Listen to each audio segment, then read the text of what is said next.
pertanyaan yang saya mau sampaikan kepada Ibu.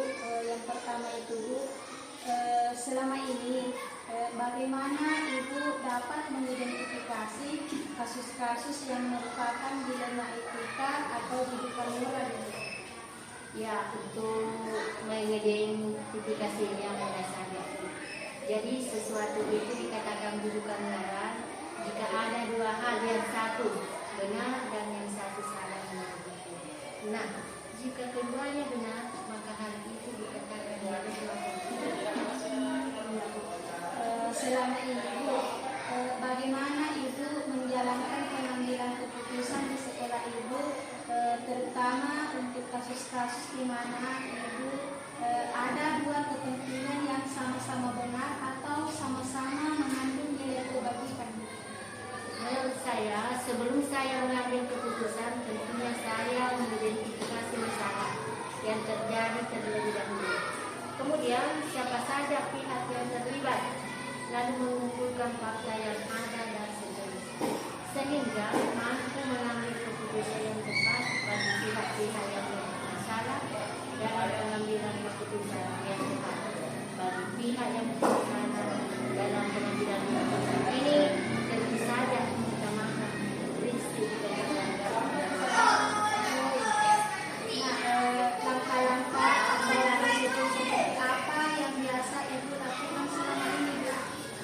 Ya, langkah-langkah yang sering saya lakukan, yaitu langkah yang pertama yang saya ambil adalah dengan memanggil kedua belah pihak yang bermasalah untuk dimintai keterangan supaya saya mengetahui di mana letak permasalahan atau inti permasalahan tersebut dan apa pemicunya, serta menemukan bagaimana solusi terbaik yang akan diambil atau diputuskan dengan tidak merugikan kedua belah pihak. Hal-hal apa saja Bu yang selama ini dianggap efektif Bu dalam pengambilan keputusan pada kasus-kasus dilema etika? Hal-hal yang biasa saya ambil adalah melakukan dialog dengan pihak yang bermasalah dengan prinsip kekeluargaan agar dapat memunculkan solusi yang dapat diterima kedua pihak dengan cara memberikan bimbingan secara komprehensif yang tidak menimbulkan perselisihan lagi dalam kedua pihak. Hal-hal apa saja Bu yang selama ini merupakan tantangan dalam pengambilan keputusan pada kasus-kasus dilema etika?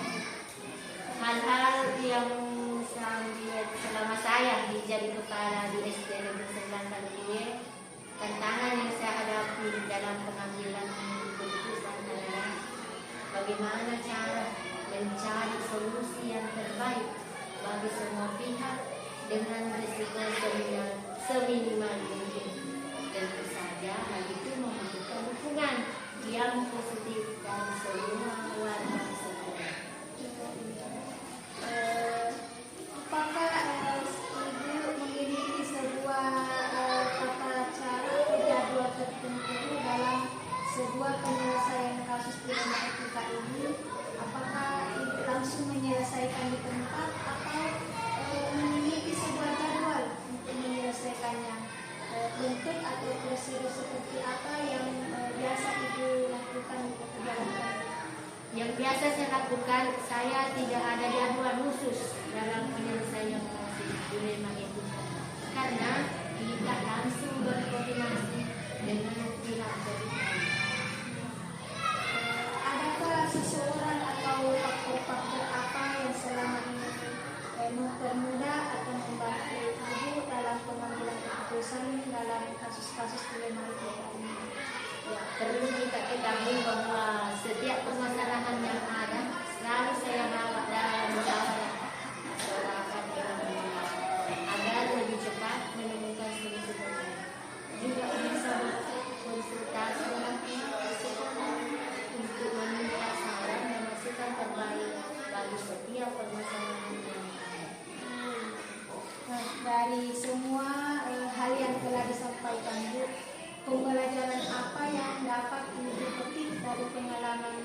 ke dalam mengambil keputusan dilema etika, Bu?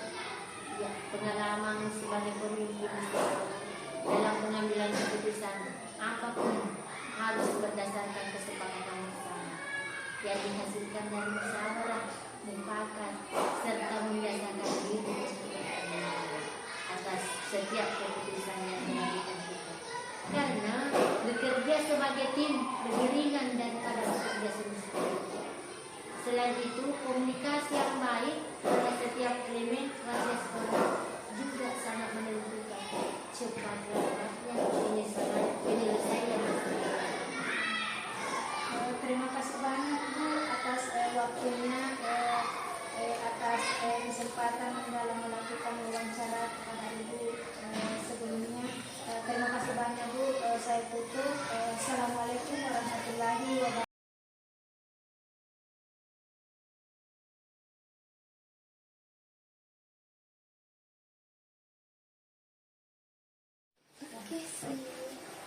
Assalamualaikum, Bu. Waalaikumsalam. Apa kabar hari ini, Bu? Alhamdulillah baik. Seperti janji kita kemarin, Ibu, hari ini saya akan melakukan wawancara kepada Ibu terkait dilema etika atau bidukan moral. Ada beberapa pertanyaan yang mau saya ajukan kepada Ibu terkait dilema etika atau bidukan moral, Bu. Yang pertama ini, Bu, selama ini bagaimana Ibu dapat mengidentifikasi kasus-kasus yang merupakan dilema etika atau bidukan moral, Ibu? Permasalahan dapat diidentifikasi sebagai dilema etika atau bidukan moral melalui kondisi permasalahan itu. Dilihat bagaimana hal tersebut mempengaruhi keadaan sekitar. Oh iya, Bu. Nah, selama ini, Bu, bagaimana Ibu menjalankan pengambilan keputusan di sekolah Ibu, terutama untuk kasus-kasus di mana ada kepentingan yang sama-sama benar atau sama-sama, atau kasus di mana ada kepentingan yang sama-sama mengandung nilai kebajikan, Bu? Yang pertama itu kita melihat skala prioritas. Permasalahan mana yang lebih dahulu harus diselesaikan, meskipun kadang permasalahan itu bertentangan dengan hati nurani. Sebisa mungkin melihat secara objektif mana yang lebih benar dan mana yang lebih baik. Nah, terkait langkah-langkah, Bu, nih, langkah-langkah atau prosedur seperti apa yang biasa Ibu lakukan selama ini, Bu? Yang pertama itu mengidentifikasi permasalahan yang terjadi. Kemudian apa yang menjadi inti permasalahan tersebut. Kemudian permasalahan itu dikaji dan dianalisis untuk mengetahui kemungkinan efek dari permasalahan itu. Tentunya langkah ini dilakukan bersama rekan-rekan guru yang ada di sekolah. Oh, iya. Nah, hal-hal apa saja ini, Bu, selama ini yang Ibu anggap efektif dalam pengambilan keputusan pada kasus-kasus dilema etika, Bu? Pengambilan keputusan dilakukan setelah identifikasi, dikaji dan dianalisis secara mendalam bersama guru-guru yang ada di sekolah, sehingga keputusan yang diambil dapat dipertanggungjawabkan bersama. Ini hal-hal apa saja, Bu, yang selama ini merupakan tantangan dalam pengambilan keputusan pada kasus-kasus dilema etika, Bu? Selama saya menjabat di SD ini, SD 26 Bawah Salkaluku, ada beberapa kontra atas keputusan yang diambil. Karena ini merupakan tantangan yang selalu dihadapi. Namun, keputusan diambil bukanlah mencari kesalahan, melainkan mencari solusi dari permasalahan yang dihadapi. Ini, apa Ibu memiliki sebuah tata cara atau jadwal tertentu dalam sebuah penyelesaian kasus dilema, Bu? Dilema etika ini, apakah Ibu langsung menyelesaikannya? Bentuk atau prosedur seperti apa yang Ibu jalankan?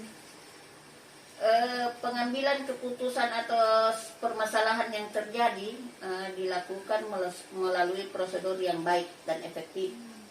Keputusan tidak diambil sendiri, diambil secara sendiri-sendiri dan seketika, tetapi memerlukan analisis yang mendalam bersama rekan guru, kemudian yang selalu dilibatkan dalam pengambilan keputusan. Oh iya, Bu.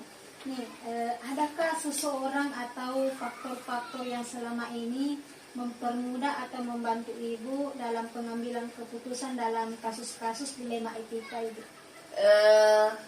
Yang biasanya membantu atau mempermudah dalam pengambilan keputusan itu adalah rekan-rekan guru yang ada di sekolah. Oh iya. Dari semua hal tadi yang telah disampaikan Ibu, pembelajaran apa yang Ibu petik dari pengalaman Ibu dalam mengambil keputusan dilema etika, Bu?